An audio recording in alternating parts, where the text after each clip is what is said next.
इन्होंने अपने ज्येष्ठ पुत्र अनेकांत को प्राच्य विद्या के अंतर्गत जैन विद्या में डाला।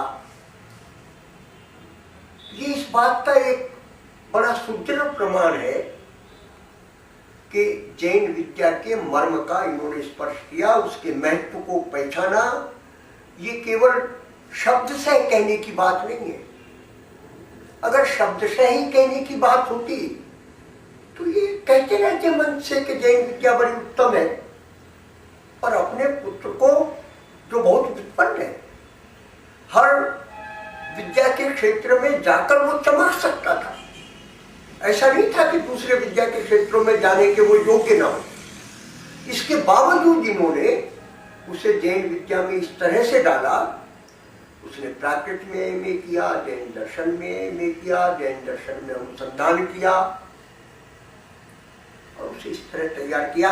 ये एक ऐसा अनुकरणीय दृष्टांत है हर जैन विद्या के विद्वान के लिए, हर प्राच्य विद्या के विद्वान के लिए, कि दूसरों को ये कहना कि तुम जैन विद्या पढ़ो सरल है, अपने पुत्र को जैन विद्या के लिए अर्पित कर देना बहुत कठिन कार्य है। ये कठिन कार्य इन्होंने किया। उसका फल ये हुआ कि इनका पुत्र अनेकांत भी युवावस्था में ही जैन विद्या को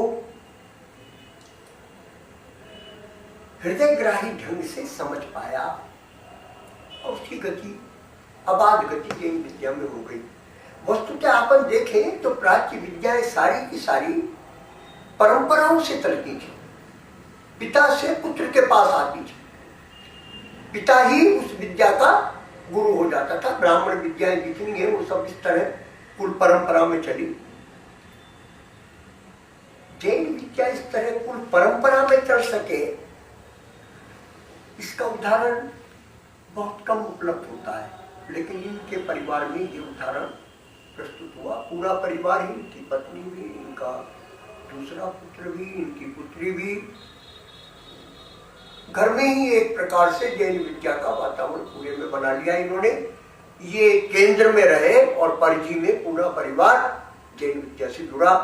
ये असाधारण घटना है। मैं इसके लिए इनका अभिनंदन करूंगा।